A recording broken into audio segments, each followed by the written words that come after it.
The blood on her hands had frozen into dark crimson crystals by the time Catherine Rhodes stumbled through the mountain pass, her legs giving out with every other step, as the blizzard howled around her like a living thing determined to claim her life.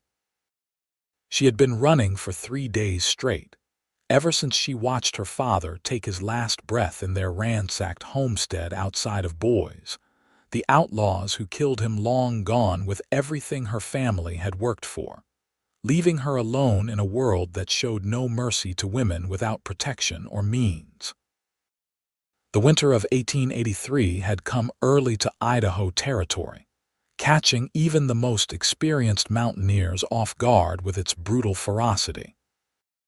Catherine had been trying to reach Idaho City, where her mother's sister supposedly lived, though she had never met the woman and only had a faded letter from 5 years ago as proof of her existence. Her father had pressed that letter into her palm as he lay dying, blood spreading across his chest from the gunshot wound, his final words a desperate plea for her to run and find safety with family she had never known. She had grabbed what little she could carry, stuffed her pockets with dried meat and hardtack, wrapped herself in every layer of clothing she owned, and started walking. The first day had not been terrible, just cold and exhausting. The second day brought snow that made it harder to see the trail. By the third day, the blizzard had descended with a vengeance, and Catherine knew with certainty that she was going to die out here in these mountains, just 22 years old with her whole life unlived. Her vision blurred as she pushed through another drift of snow that came up to her thighs. The cold had stopped feeling like cold hours ago. Now it just felt like nothing, a numbness that spread through her limbs and made them heavy and unresponsive. She could not feel her feet anymore, could not feel her fingers, could barely keep her eyes open against the driving wind that threw ice crystals against her face like thousands of tiny needles.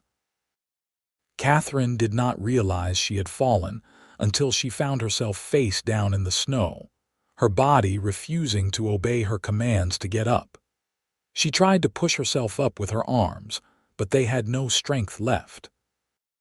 She managed to roll onto her side, gasping for air that burned her lungs with its cold, and stared up at the white sky that swirled above her like a whirlpool ready to drag her down into darkness. This was it then. This was how she would die. Alone and frozen in the mountains, just like her mother had died of fever 3 winters ago, just like her father had died on the floor of their cabin with a bullet in his chest. The Rhodes family would end here, forgotten and unmourned, another set of nameless casualties in a territory that devoured the weak and unprepared. She closed her eyes, too tired to fight anymore, and let the cold begin to take her. The sound of hoofbeats broke through the roar of the wind, but Catherine thought she must be hallucinating. Nobody would be out in weather like this. Nobody would be foolish enough to ride through a mountain pass during a blizzard. But the sound grew louder, accompanied by a man's voice calling out, though she could not make out the words through the storm. Strong hands gripped her shoulders, rolling her onto her back, and Catherine forced her eyes open to see a face hovering above her, partly obscured by a thick scarf wrapped around the lower half, and a hat pulled low against the wind. All she could really see were his eyes, a striking pale gray that seemed to see right through her. "I have got you," he said, his voice rough but steady, cutting through the howl of the blizzard with an authority that made her believe him even though she had no reason to. "I have got you, just hold on." He lifted her as though she weighed nothing, cradling her against his chest, and Catherine felt the warmth of him even through all their layers of clothing. She tried to speak, to ask who he was, to tell him about the outlaws and her father and how she needed to get to Idaho City, but no words would come. Her lips would not form the shapes, her voice had abandoned her. "Do not try to talk," the man said, carrying her toward a large horse that stood waiting, its dark coat dusted with snow. "Save your strength. We need to get you warm or you will die out here." He managed to mount the horse while still holding her, settling her in front of him and wrapping his heavy coat around both of them, tucking her against his body as he urged the horse forward through the storm. Catherine had never been so close to a man who was not her father, and some distant part of her mind that still functioned with propriety knew she should be scandalized. But mostly, she just felt grateful for the heat that radiated from him, for the solid strength of his arms around her, for the steady thump of his heartbeat against her cheek. She drifted in and out of consciousness as the horse carried them through the blizzard. Sometimes she opened her eyes to see nothing but white. Other times she saw dark shapes of trees or rocks. Once she thought she saw the outline of buildings, but everything felt dreamlike and unreal. The only real things were the man's arms around her and his voice in her ear, telling her to stay awake, to keep breathing, to hold on just a little longer. When she next opened her eyes with any real awareness, she found herself lying on a bed in a small cabin, covered with heavy quilts and furs, with a fire roaring in a stone fireplace that cast dancing shadows on rough wooden walls. She could not feel her hands or feet, but the rest of her body had started to warm, and with the warmth came pain, 1,000 needles stabbing into her skin as circulation returned. "Easy now," the man's voice came from beside the bed, and Catherine turned her head to see him sitting in a chair, leaning forward with his elbows on his knees. He had removed his hat and scarf, and she could see him properly now. He was perhaps 28 or 30 years old, with dark hair that fell past his collar, and a face that looked carved from granite. All hard angles and sharp planes softened only slightly by the shadow of stubble on his jaw. Those pale gray eyes watched her with an intensity that made her breath catch. "You are safe. My name is Lucas Garrett. You are in my cabin about 5 miles outside of Idaho City." "My father," Catherine managed to croak, her voice barely recognizable. "The outlaws, they killed him." "I have been walking for days." Lucas stood and moved to pour water from a kettle by the fire into a tin cup, then returned to the bed and helped her sit up enough to drink. The water was warm and tasted faintly of herbs. "Drink slowly," he instructed. "Your body needs to warm from the inside out." "What is your name, Catherine Rhodes?" she said between sips. "I was trying to reach Idaho City. My aunt might be there." "What is your aunt's name?" "Margaret Wheeler. I have never met her. I only have an old letter." Lucas nodded slowly, his expression unreadable. "I know Margaret Wheeler. She runs a boarding house on Silver Street. She is a good woman." Relief flooded through Catherine so powerfully that tears sprang to her eyes. Her aunt was real, was alive, was here. She had not been walking toward nothing but a desperate hope based on a 5-year-old letter. "Thank God," she whispered. "Thank God." "Tell me about the outlaws," Lucas said, settling back into his chair. "When did this happen? How many were there?" Catherine told him everything, the words spilling out of her now that she had started. She told him about the 4 men who had ridden up to their homestead 3 days ago, demanding money and supplies. She told him how her father had tried to reason with them, explaining that they had little to spare after a hard year, and how the leader, a man with a scar across his cheek and cold, dead eyes, had simply shot him without another word. She told him how she had hidden in the root cellar while the men ransacked the house, taking everything of value, and how she had waited until they left before climbing out to find her father dying on the floor. "Did you recognize any of them?" Lucas asked, his voice quiet but with an edge to it like steel. "Had you seen them before?" "No, but I would know the leader if I saw him again. That scar, it went from his left eye all the way down to his mouth. Lucas was silent for a long moment, staring into the fire. "The Dalton gang," he finally said. "Jack Dalton has a scar like that. They have been terrorizing homesteads all through the territory for months now. The law cannot seem to catch them because they know these mountains better than most. But you know them." He looked at her with those piercing gray eyes. "I know them. I used to ride with men like them before I decided I wanted to be able to sleep at night." Catherine should have been frightened by that admission, should have been worried about what kind of man she was alone with in an isolated cabin. But something in his face told her she had nothing to fear from Lucas Garrett. He had saved her life when he could have just ridden past, had brought her to safety and tended to her when he could have left her to die in the snow. "Thank you," she said softly, "for finding me, for saving me." "I was riding back from checking my traps when I saw you fall," he said. "Could not leave you there. Most men would have. I am not most men." Over the next 2 days, as the blizzard continued to rage outside and Catherine slowly recovered from her ordeal, she came to understand just how true that statement was. Lucas Garrett was unlike any man she had ever known. He lived alone in his cabin, trapping and hunting for his livelihood, making occasional trips into Idaho City to trade his furs and buy supplies.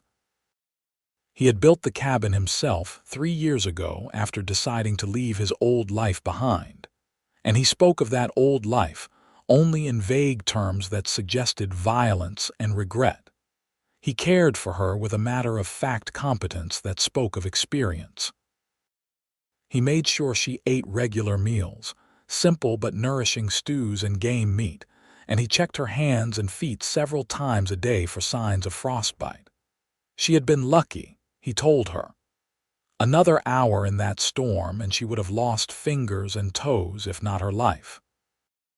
As it was, she would recover fully, though her hands and feet would be tender for a while as the damaged tissue healed. Catherine found herself watching him when he thought she was asleep, studying the way he moved with an economy of motion that wasted no energy.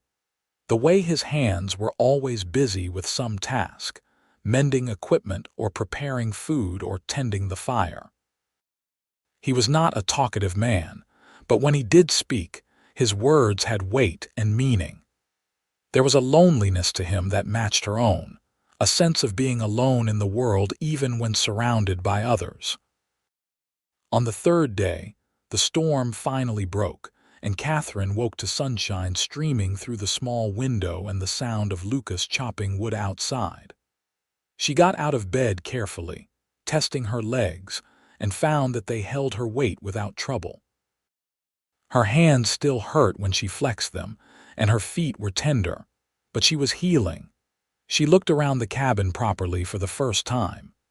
It was small but well built, with tight seams that kept out the cold and a river stone fireplace that must have taken weeks to construct.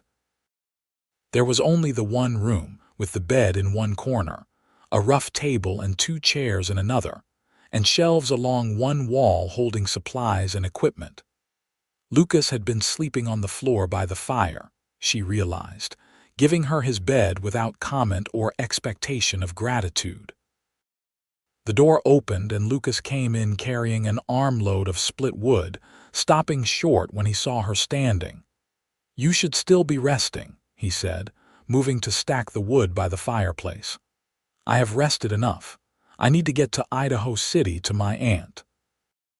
The trails will be difficult for another day or two while the snow settles. You are welcome to stay here until then."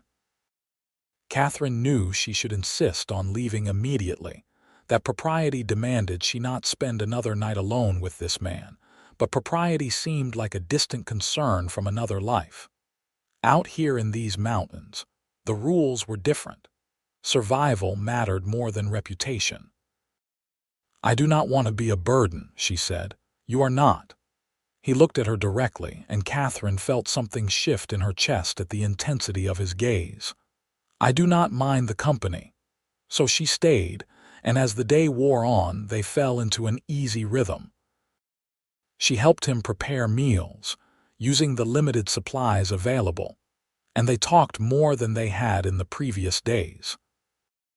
He asked about her life before the attack, and she told him about growing up on the homestead, about her mother's death from fever, about the hard work of trying to make a living from unforgiving land.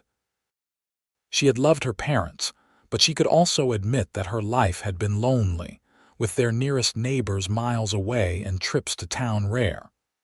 "What will you do in Idaho City?"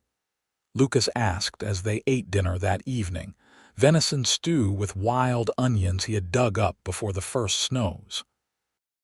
"Find my aunt, I suppose. Look for work if she cannot take me in. I can read and write and do figures. Perhaps someone needs help with bookkeeping, or I could teach children. It is a rough town, mining town, not many opportunities for respectable women." Catherine heard the unspoken warning in his words. A young woman alone in a mining town without family or protection could easily find herself in desperate circumstances that led to choices no woman wanted to make. "What choice do I have?" she asked, unable to keep the bitterness from her voice.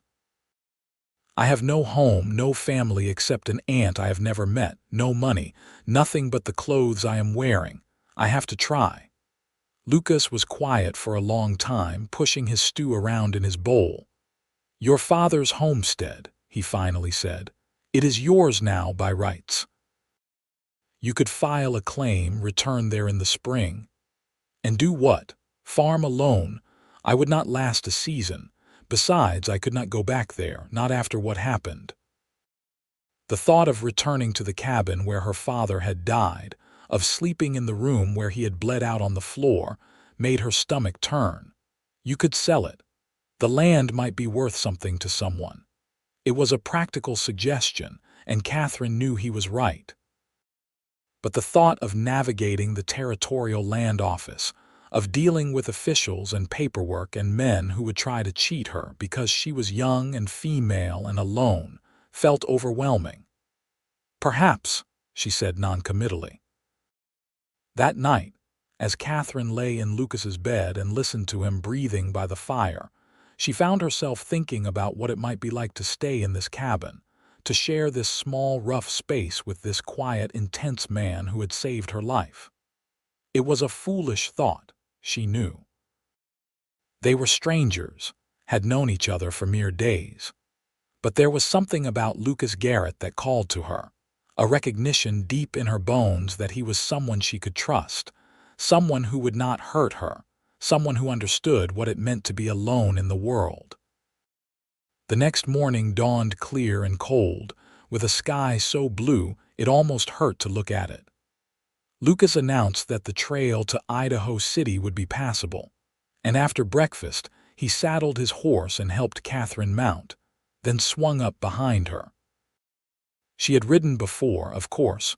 Growing up on a homestead meant learning to handle horses, but she had never ridden like this, cradled against a man's chest with his arms around her as he handled the reins. The ride to Idaho City took about 2 hours, following a narrow trail through pine forests heavy with snow. Lucas guided his horse with easy confidence, and Catherine found herself relaxing into his warmth, watching the winter landscape pass by. Everything looked pristine and beautiful under its blanket of white, as though the world had been made new overnight. They passed a few other cabins along the way, and Lucas called out greetings to people he knew. Catherine saw the curious looks directed at her, saw the speculation in their eyes, and knew that word would spread quickly about the strange woman Lucas Garrett had brought out of the mountains. Let them talk, she thought. Their opinions did not matter. Idaho City appeared gradually, first a few scattered buildings, then more concentrated structures as they rode down what must be the main street. It was larger than Catherine had expected, with dozens of buildings lining the muddy street, their false fronts making them look more impressive than they probably were. This had been a booming mining town during the gold rush, Lucas explained, though the easy gold was mostly gone now. Still, there were enough mining operations and timber concerns to keep the town alive, along with the usual assortment of saloons, general stores, and businesses that catered to men with money to spend. Silver Street turned out to be a side street near the center of town, lined with smaller buildings, including a 3-story wooden structure with a sign proclaiming it the Wheeler House. Lucas dismounted and helped Catherine down, keeping his hands on her waist for a moment longer than strictly necessary, and she looked up at him, this man who had become so important to her in such a short time. "Thank you," she said, "for everything. I owe you my life." "You owe me nothing," Lucas said, his gray eyes searching her face as though memorizing it. "But I want you to know, if things do not work out with your aunt, if you need anything, my offer stands. You can come back to the cabin." "Lucas, I could not, you could. You are strong, Catherine Rhodes. Stronger than you know. You survived 3 days in the mountains in a blizzard. You survived losing your father and your home. You will survive whatever comes next." He released her waist and stepped back. "Come on, let us see if your aunt is home." Margaret Wheeler turned out to be a stout woman in her 50s with graying brown hair pulled back in a severe bun, and eyes the same deep blue as Catherine's father had. Those eyes widened with shock when she opened the door to find Catherine and Lucas standing on her porch. "Good Lord above," she breathed. "You look just like my sister. Who are you?" "I am Catherine Rhodes, your niece. My father was Thomas Rhodes." "Was? He is dead. Killed by outlaws 3 days ago." Margaret's hand flew to her mouth, and for a moment Catherine thought the woman might faint. Then she seemed to collect herself and grabbed Catherine's arm, pulling her inside. "Come in, come in. Lucas Garrett, you come in too. Tell me what happened, tell me everything." They sat in Margaret's neat parlor while Catherine told her story once more, and with every word her aunt's face grew more stricken. When Catherine finished, Margaret was openly crying, dabbing at her eyes with a handkerchief. "My poor brother," she said. "And my poor sister, dying of fever, and now Thomas shot down like a dog. You are all alone in the world, child. But not any more, do you hear me? You have me now.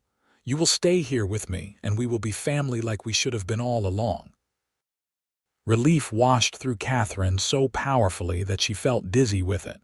She had a place to go, someone who wanted her, a future that did not involve desperate choices. She looked at Lucas and saw something flicker across his face, there and gone so quickly she almost missed it. Disappointment. "Regret I should go," Lucas said, standing. "I have stayed in town longer than I planned already." "Wait," Catherine said, standing as well. Lucas, she did not know what to say, how to express what she was feeling. "Thank you seemed inadequate. Goodbye felt wrong. Will I see you again?" "I come to town sometimes, to trade furs and buy supplies." When he hesitated, "I do not keep to a regular schedule, but you will come." "Yes," he said softly, holding her gaze. "I will come." After Lucas left, Margaret showed Catherine around the boarding house. It was a well-run establishment, clean and tidy, with 6 rooms to let on the upper floors and Margaret's own living quarters on the ground floor. Currently, she had 4 boarders, all miners or men working for the mining companies, who paid for room and meals. "You will help me with the work," Margaret explained. "Cooking and cleaning and tending to the boarders. It is not easy work, but it is honest, and we will be together. I have been alone since my husband passed 7 years ago. It will be good to have family under this roof again." Catherine threw herself into her new life with determination. She helped Margaret cook enormous meals for the boarders, cleaned rooms, did laundry, and gradually came to know the rhythm of running a boarding house. The work was hard and endless, but it was also purposeful, and she found satisfaction in doing it well. The boarders were rough men, as Lucas had warned, but they treated Catherine with respect, perhaps because Margaret Wheeler had a reputation for not tolerating nonsense under her roof. Catherine learned their names and their stories, where they came from and what brought them to Idaho Territory, and she found that most of them were just men trying to make their way in the world, not so different from anyone else. But even as she settled into her new life, Catherine found her thoughts returning constantly to Lucas Garrett. She would be in the middle of kneading bread or hanging laundry, and suddenly remember the feel of his arms around her as he carried her to safety, the sound of his voice telling her he had her, the intensity in his gray eyes when he looked at her. She told herself she was being foolish, that she barely knew the man, that he probably had not thought of her again after leaving her with her aunt. 2 weeks passed, then 3, then a month. Winter deepened its grip on the territory, and Catherine grew used to the rhythms of Idaho City, the constant noise and activity so different from the isolated homestead where she had grown up. Margaret took her to church on Sundays, introduced her to the respectable women of the town, and Catherine began to feel like she belonged somewhere. Then one evening in late January, Catherine was helping Margaret prepare dinner when there was a knock at the front door. She opened it to find Lucas Garrett standing on the porch, his hat in his hands, looking uncertain in a way she had never seen him. "Hello," he said. "I hope I am not intruding. I had business in town and thought I might call on you if that would be appropriate." Catherine's heart kicked into a faster rhythm. "Of course. Please come in." Margaret emerged from the kitchen, took one look at Lucas and Catherine standing in the hallway staring at each other, and smiled. "Lucas Garrett, how good to see you. Will you join us for dinner? We always have plenty." "I would not want to impose." "Nonsense." Catherine set another place at the table. Dinner was a lively affair with the 4 boarders, and Margaret and Lucas and Catherine all crowded around the big table in the dining room. The men knew Lucas, of course, knew him as a man who kept to himself in the mountains but was fair and honest in his dealings. They asked him about conditions in the high country, about what the trappers were seeing, about whether he thought the spring thaw would come early or late.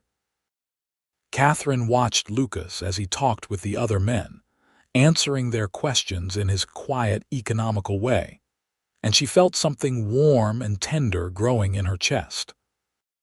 This was a good man, a man who had made mistakes in his past, but was trying to live better now, a man who valued solitude but also understood the importance of community. After dinner, Margaret shooed everyone out of the kitchen so she could clean up, giving Catherine and Lucas permission to sit in the parlor. They sat in the 2 chairs by the fire, and for a long moment neither of them spoke. "How have you been?" Lucas finally asked. "Well, my aunt is wonderful. The work keeps me busy.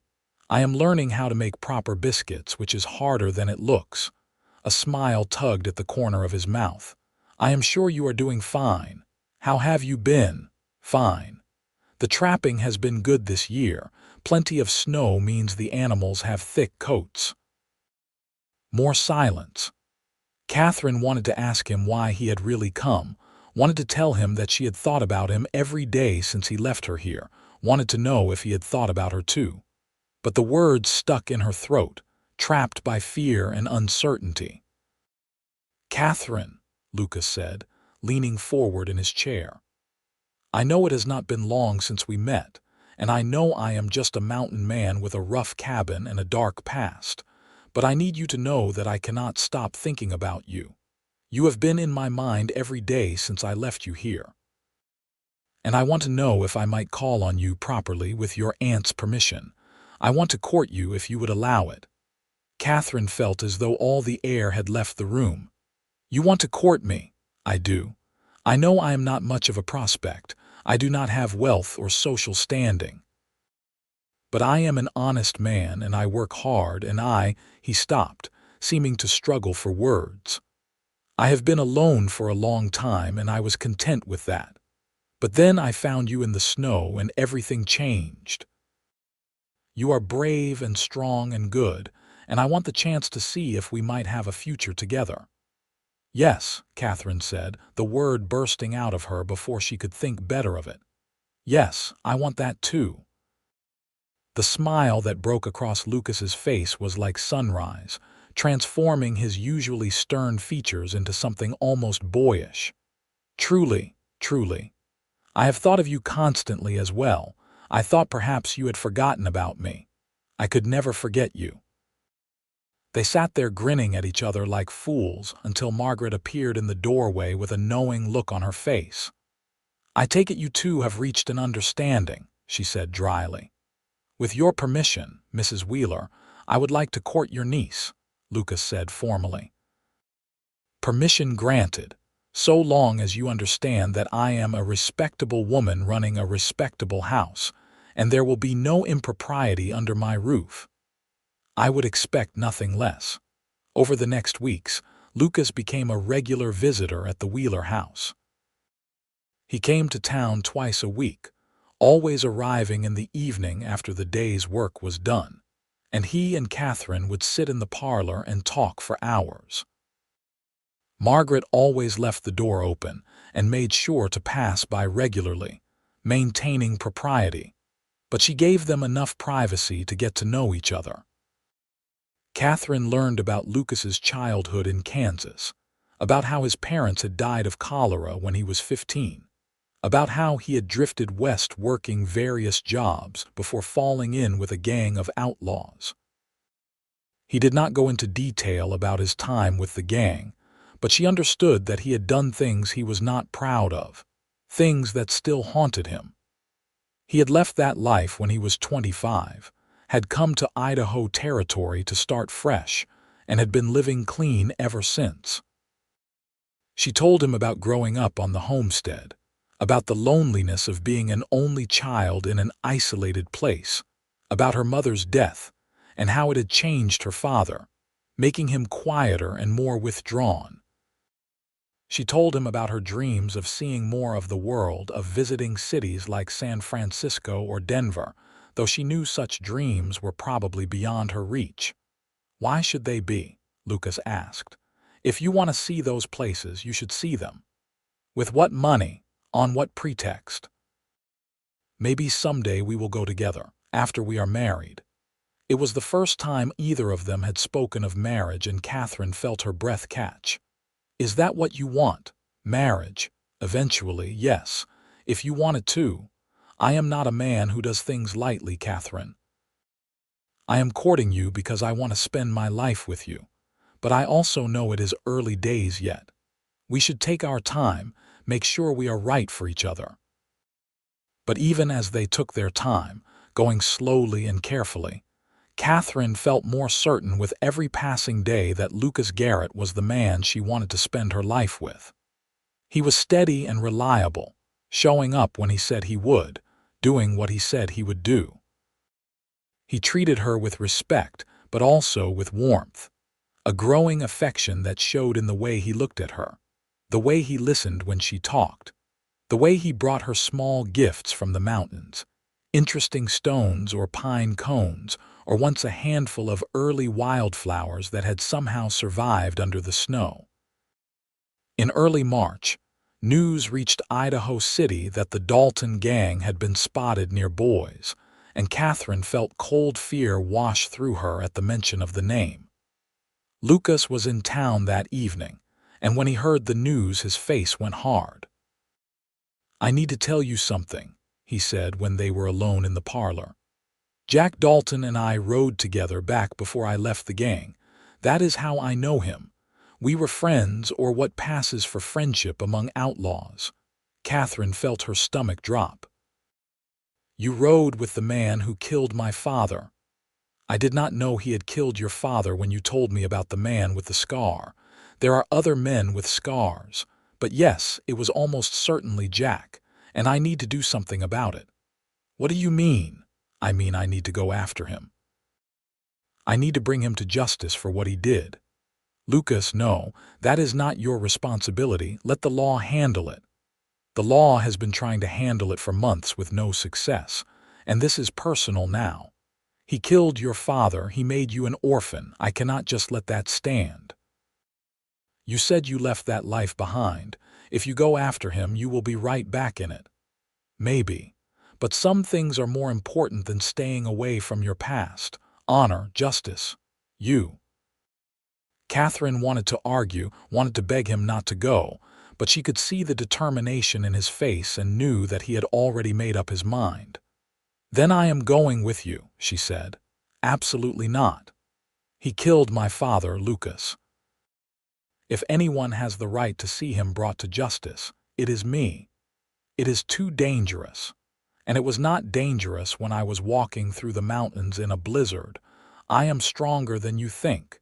You said so yourself. They argued about it for an hour, their voices rising until Margaret came in and told them to keep it down or take it outside. Finally, Lucas threw up his hands in frustration. Fine. But you will do exactly what I tell you when I tell you. Your life will depend on it. I can agree to that. They left 3 days later, as soon as Lucas could make preparations. He bought supplies in town, checked his weapons, and met with the local sheriff to get what information he could about the gang's movements. The sheriff was skeptical about Lucas's plan, but admitted that the official efforts had yielded nothing. Margaret was not happy about Catherine going, but she also understood that some things could not be talked out of. You be careful, she told Catherine fiercely as they said goodbye. You come back to me, you hear? I just got you, I am not ready to lose you. I will be careful, I promise. Lucas had 2 horses now, having bought a second mount for Catherine. They rode south toward Boise, following the trail that Catherine had walked in the opposite direction 2 months earlier.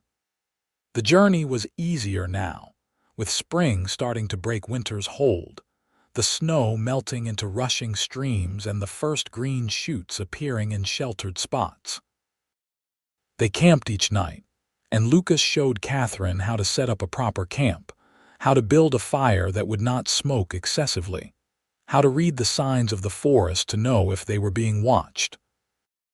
He treated her as a capable partner, not as a fragile woman who needed to be protected from everything, and Catherine felt herself falling deeper in love with him with every passing day. On the 4th day, they reached the area where the Dalton gang had been spotted. Lucas became more cautious, his eyes constantly scanning their surroundings, his hand never far from his rifle. They made a cold camp that night, no fire to give away their position, and Catherine huddled in her bedroll feeling more frightened than she wanted to admit. Tell me about your cabin, she said softly, needing the comfort of his voice. Tell me about what it is like there in the spring. Lucas lay in his own bedroll a few feet away, his face barely visible in the darkness. The snow melts and the meadows turn green almost overnight, he said. There is a creek near the cabin that runs high with snowmelt, and you can hear it rushing day and night. The wildflowers come up, paintbrush and lupine and columbine, so many colors it looks like someone spilled paint across the ground. The elk come down from the high country to graze, and sometimes in the early morning you can watch them from the cabin window. It sounds beautiful. It is. I think you would love it there. I think I would too. They found the Dalton gang's trail the next day, signs of multiple horses heading east into rougher country. Lucas studied the tracks carefully, then announced that they were no more than a day ahead, maybe less. They followed carefully, hanging back far enough that they would not be spotted but close enough that they would not lose the trail. As the sun began to set, they spotted smoke rising from a canyon ahead. Lucas dismounted and gestured for Catherine to do the same. They tied their horses a safe distance away and crept forward on foot, moving silently through the trees until they could see the gang's camp below. There were 4 men, just as Catherine had described. They had made camp in a sheltered spot near a stream, with a large fire burning and their horses picketed nearby. Catherine recognized the leader immediately, that terrible scar visible even from a distance. "Jack Dalton." "What do we do?" she whispered. "We wait until they are asleep, then we take them. I have handcuffs for 2 of them, rope for the others. We will bind them and bring them back to Idaho City for trial. Just like that, just like that. Unless they resist, in which case things will get more complicated." They waited as darkness fell, and the men below ate their dinner and talked around the fire. Catherine could not hear what they were saying, but their laughter drifted up on the night air, and she felt rage building in her chest. These men had killed her father and laughed afterward, had probably killed others and would kill again if they were not stopped. Finally, after what felt like hours, the men began to bed down for the night. They posted a guard, one man sitting by the fire while the others rolled into their blankets. Lucas waited another hour until the guard's head was nodding, then gestured for Catherine to follow. They crept down the slope silent as ghosts, Lucas in the lead with his rifle ready. The plan was simple. Lucas would take the guard and Jack Dalton, the 2 most dangerous men. Catherine would cover the other 2 with her pistol, which Lucas had taught her to shoot over the past days. Everything went wrong almost immediately. They were almost to the camp when one of the sleeping men woke and saw them. He shouted in alarm, grabbing for his gun, and suddenly everyone was moving. Lucas fired, dropping the man who had shouted, and then there was chaos. The guard jumped up and Lucas tackled him, the 2 men grappling on the ground. Jack Dalton emerged from his bedroll with a pistol in his hand, looking wildly around for targets. Catherine did not think. She raised her own pistol and fired, and by pure luck or divine intervention the bullet struck Jack Dalton in the shoulder, spinning him around. His pistol flew from his hand and he fell to his knees, cursing. The 4th man, seeing 2 of his companions down and their leader wounded, turned and ran for the horses. Lucas shouted for him to stop, but the man kept running. Lucas aimed carefully and fired, and the man fell face first into the dirt. Then it was over, as suddenly as it had begun. 3 men dead or dying, 1 wounded and on his knees. Catherine stood frozen, her pistol still raised, unable to believe what had just happened. She had shot a man. She had actually shot a man, Catherine. Lucas was beside her, gently taking the pistol from her shaking hands. "Catherine, look at me. Are you hurt?" She shook her head, unable to speak. "You did good. You did what you had to do, but I need you to stay focused, all right? Can you do that?" She nodded. Lucas moved to check on the other men. The guard was unconscious from their struggle. One of the sleeping men was dead. Lucas's shot had taken him in the heart. The 4th man was also dead. That left Jack Dalton, clutching his bleeding shoulder and glaring at them with pure hatred. "Lucas Garrett," he spat, "I should have known you would turn traitor." "I am no traitor. You know what you did, Jack. You killed innocent people. That man you shot 2 months ago, that was her father." Lucas gestured to Catherine. Jack's eyes swung to Catherine, and something ugly crossed his face. "The girl from the homestead. We should have killed you too, saved everyone the trouble." Catherine felt fury burn through her shock. This man had murdered her father without a second thought, had laughed about it afterward, felt no remorse at all. "You are a monster," she said, her voice shaking but clear. "And you are a fool if you think turning me in will change anything. There are 100 men just like me out there, and they will keep doing what they have always done. You think you are bringing justice. You are just making yourself feel better." "Maybe," Lucas said, "but you will hang for what you did, and that is something." They bound Jack and the unconscious guard, then loaded the 3 dead men onto their horses. It was grim work that took most of the night. By the time they started back toward Boise, leading a train of horses with their cargo of living and dead outlaws. Dawn was breaking. Catherine rode in silence, trying to process what had happened. She had taken a life, or at least tried to. The fact that Jack Dalton was still alive did not change the fact that she had pulled the trigger intending to kill him. She was not sure how she felt about that. Guilty, relieved, satisfied that justice had been served. "Talk to me," Lucas said after they had been riding for a few hours. "Tell me what you are thinking." "I shot him," Catherine said. "I actually shot him." "You did. You probably saved my life and your own. That was good shooting under pressure." "It does not feel good."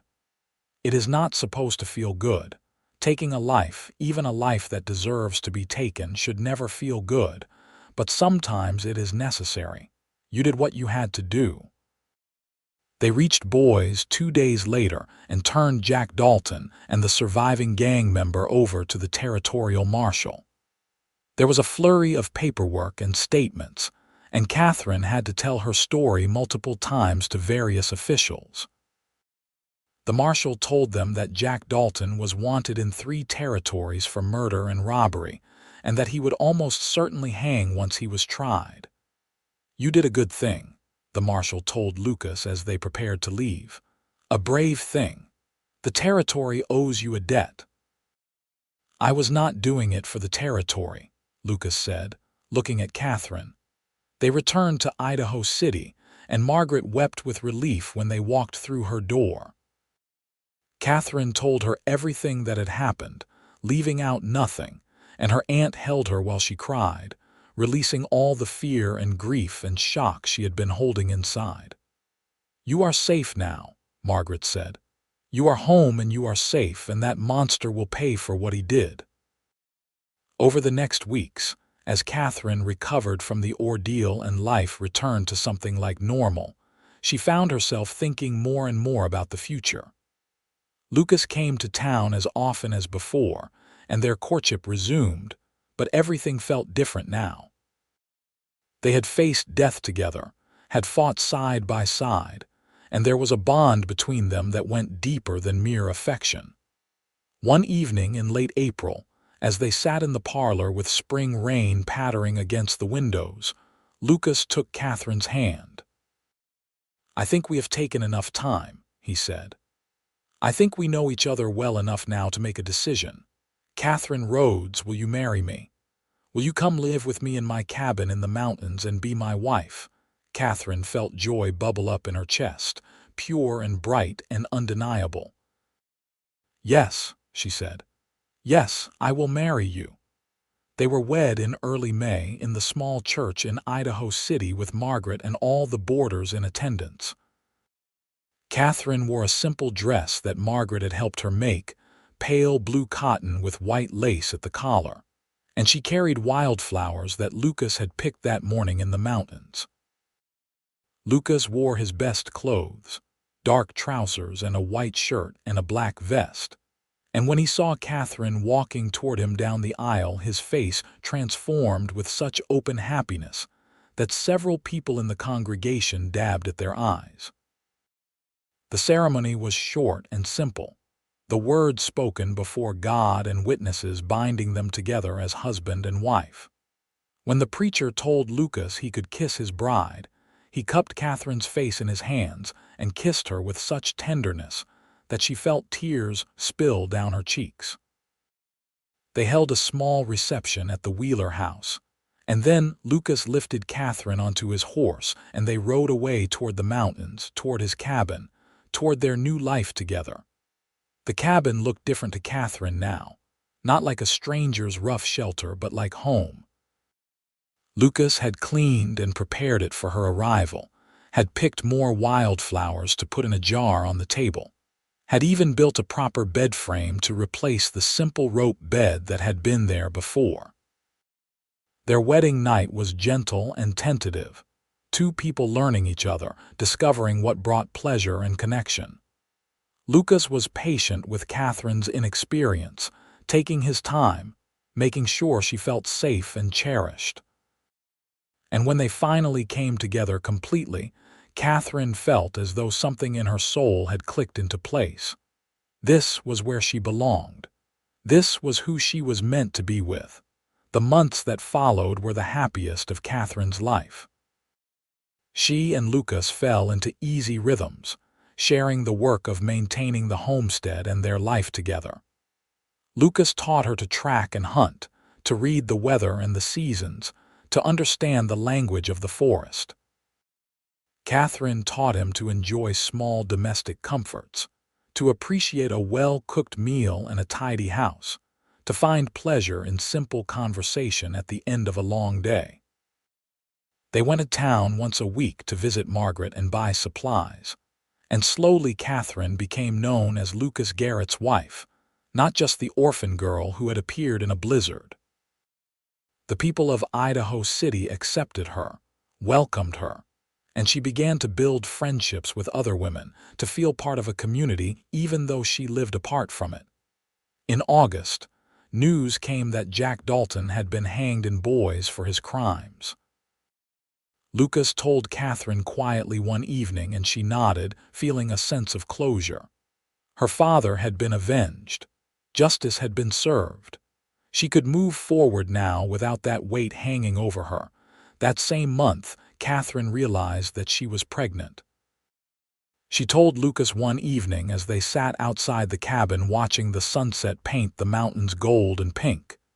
He stared at her for a long moment, his expression unreadable, and then he broke into the biggest smile she had ever seen on his face.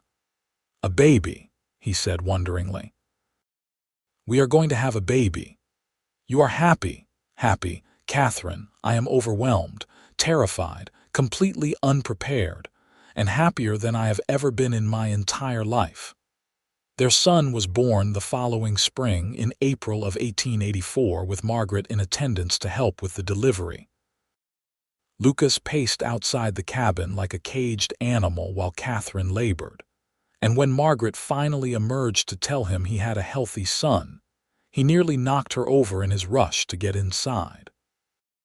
Catherine lay exhausted in their bed, holding a tiny red-faced infant wrapped in soft blankets, and when Lucas saw them together his eyes filled with tears. He knelt beside the bed and touched their son's tiny hand with one finger, marveling at the perfect miniature fingernails, the delicate skin, the impossible smallness of him. "What should we name him?" Catherine asked. "What about Thomas, after your father?" Catherine felt her throat tighten with emotion. "Thomas Lucas Garrett. I think that sounds perfect." Baby Thomas was a good baby, healthy and growing strong. Lucas was a devoted father, patient and gentle in ways that surprised even Catherine. He would spend hours just watching his son sleep, or holding him against his chest, or talking to him in a soft voice about the mountains and the forest, and all the things they would do together when Thomas was older. As Thomas grew from infant to baby to toddler, Catherine and Lucas expanded their homestead. Lucas built an addition onto the cabin, giving them more room to grow as a family. They planted a larger garden, added chickens for eggs, and talked about getting a milk cow. Life was hard work, as it always was in the mountains, but it was also rich and full and satisfying. In the fall of 1886, Catherine gave birth to twin daughters, Lily and Rose, delivered again with Margaret's help. Lucas was beside himself with joy and terror in equal measure, convinced that he could not possibly manage two infants at once. But he rose to the challenge, as Catherine had known he would, walking the floor at night with one baby while Catherine nursed the other, changing diapers and washing clothes and marveling at the miracle of his growing family. The years passed in a blur of seasons and children growing and love deepening. Thomas grew into a serious boy who idolized his father, following Lucas everywhere and learning everything he could about hunting and trapping and surviving in the mountains. The twins were inseparable, two halves of one whole, creative and mischievous and full of laughter. In 1889, Catherine gave birth to another son, Samuel, and in 1891, a daughter they named Margaret after her aunt. The cabin grew crowded with children and noise and chaos, so different from the silent, lonely life Lucas had lived before, so different from the isolated homestead where Catherine had grown up. Margaret Wheeler remained a constant presence in their lives, visiting often and hosting the whole family in town for holidays and special occasions. She was grandmother to Catherine's children in everything but name, spoiling them shamelessly and sending them home with pockets full of candy and heads full of stories. Lucas continued trapping and hunting, but as the years passed and his family grew, he also began working more with the territorial government, helping map the wilderness areas and establish trails. His knowledge of the mountains was unmatched, and officials valued his input on issues of land management and conservation. The work paid better than trapping and was less dangerous, which mattered more now that he had a family depending on him. Catherine sometimes thought about the girl she had been, stumbling through the snow with no strength left, certain she was going to die alone and unmourned. She thought about how Lucas had found her at her lowest moment, had lifted her up and whispered that he had her, and how that simple act of compassion had changed both their lives completely. She thought about all the choices that had led her to that moment in the snow. Her father's death, her desperate flight through the mountains, the blizzard that had nearly killed her. At the time, each of these things had seemed like tragedy, like cruel twists of fate. But they had led her here, to this life, to this man, to these children. And she could not regret the path that had brought her to such happiness. In the spring of 1896, Thomas turned 12 years old, and Lucas took him on his first real hunting trip, just the two of them spending a week in the high country. Catherine watched them ride away, her firstborn son straight and tall in his saddle, and felt bittersweet pride. Her babies were growing up, becoming their own people, and while part of her wanted to hold them close forever, another part was eager to see what they would become. The twins were 10 now, clever and capable, helping Catherine with the younger children and the endless work of running a household. Samuel was 7, quiet and thoughtful like his father, happiest when he was alone in the forest studying plants and animals. Little Margaret was 5, bright and cheerful, the sunshine of the family. Life was not perfect. They had hard years when game was scarce or crops failed. They had winters that seemed endless and summers that were too short. The children got sick sometimes, and there were nights when Catherine sat up worried, praying that a fever would break or a cough would ease. Lucas still sometimes had nightmares about his old life, waking with a gasp in the middle of the night, and Catherine would hold him until he calmed.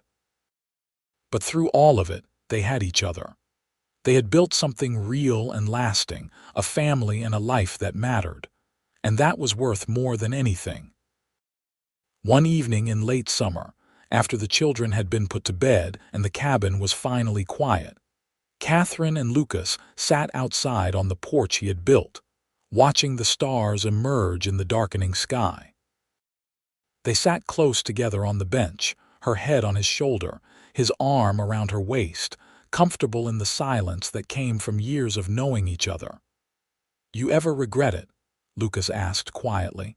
"Marrying me, living out here instead of in town where life might be easier?" Catherine lifted her head to look at him, seeing the vulnerability in his face, the fear that even after all these years he still sometimes felt that he was not good enough for her. "Not for a single moment," she said firmly. "Lucas, you saved my life in every way a person can be saved. You gave me a home and a family and a purpose. You gave me love. How could I possibly regret that? I just want you to be happy." "I am happy. I am so happy that sometimes I cannot believe this is my life, That girl dying in the snow never imagined she would have all this. She gestured at the cabin, the mountains, the life they had built together. "You gave me everything." "You gave me everything too," Lucas said softly. "I was half alive before I found you, just going through the motions.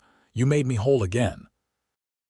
They kissed then, a kiss that tasted of home and history and promises kept. And Catherine knew with absolute certainty that this was what she had been meant for all along. Not the isolated, lonely life of her childhood, not the desperate struggle to survive, but this. This man, these children, this life carved out of wilderness and determination and love. The years continued to pass, marked by the milestones of their children growing and changing. Thomas grew into a strong young man who eventually married the daughter of a rancher from near Boise, bringing her back to Idaho City and building his own cabin not far from his parents. The twins married brothers from town, surprising everyone but also seeming perfectly right somehow, and stayed close to each other as they had always been. Samuel became a teacher, his love of learning and nature making him perfect for educating the next generation. Little Margaret married a lawyer and moved to Boise, returning often to visit with her growing family. Lucas and Catherine became grandparents, watching with joy as their children had children of their own, continuing the family they had started. Margaret Wheeler lived to see great-grandchildren before she passed peacefully in her sleep in 1903, having lived a long, full life surrounded by family. As they grew older, Lucas and Catherine spent more time in town during the winters, finding that the harsh mountain weather was harder on aging bones than it had been in their youth. But every spring they returned to their cabin, unable to fully leave the place where they had built their life together. In 1912, on a warm June evening, Catherine and Lucas celebrated their 30th wedding anniversary surrounded by their children and grandchildren, all crowded into the expanded cabin and spilling out onto the porch and yard. There was food and music and laughter, and speeches about love and commitment, and the example that Lucas and Catherine had set for their family. When Catherine stood to speak, she looked around at all these people, these children and grandchildren who existed because she had fallen in the snow and Lucas had found her, and she felt overwhelmed with gratitude. 30 years ago, she said, her voice still strong despite her age, I was dying in a blizzard, completely alone, believing that my life was over before it had really begun. And then this man found me. He lifted me up and told me he had me, and he has kept that promise every day since. Lucas Garrett, you are the best man I have ever known, and I thank God every day that you found me in that snow. Lucas stood and took her hand, his gray eyes still as intense as they had been the day they met, though now surrounded by lines and wrinkles. And I thank God that I was riding that trail on that day, at that exact moment. You were the best thing I ever found in these mountains, Catherine. You gave me a reason to be better, a reason to live instead of just survive. I love you more today than I did the day we married, and I will love you until my last breath. They kissed to cheers and applause from their family, and Catherine felt the same flutter in her heart that she had felt at 18 when this quiet, intense man had first told her he wanted to court her. The years that followed were gentler, slower, marked by quiet contentment rather than the wild passion of youth. They spent their days visiting with children and grandchildren, tending a small garden, taking slow walks through the mountains they knew so well. They told stories to their grandchildren about the old days, about the blizzard and the outlaws and all the adventures they had shared. On a cool autumn morning in 1920, Lucas woke to find Catherine lying still beside him in their bed. She had passed quietly in the night, her heart simply stopping after 72 years of beating. Lucas held her for a long time, his tears falling on her white hair, saying goodbye to the woman who had been his partner and his love for 38 years. They buried her in the small cemetery in Idaho City, next to Margaret Wheeler, and the whole town turned out for the service. Lucas stood between his children as the preacher spoke about Catherine's kindness and strength, about the family she had raised and the lives she had touched, and he knew that she would have been pleased by the send-off. Lucas lived for 3 more years, cared for by his children but never quite the same without Catherine by his side. He spent his time sitting on his porch watching the mountains, remembering, always remembering. His last words, spoken to Thomas who sat beside him at the end, were about the day he found Catherine in the snow, about how lifting her up had been the moment his real life had begun. They buried him next to Catherine, their graves side by side under a pine tree, marked by simple headstones that listed their names and dates, and the words "together forever." Their children and grandchildren and great-grandchildren continued to visit those graves for generations, bringing flowers and telling stories about the cowboy who had saved the dying woman in the snow and the great love story that had followed.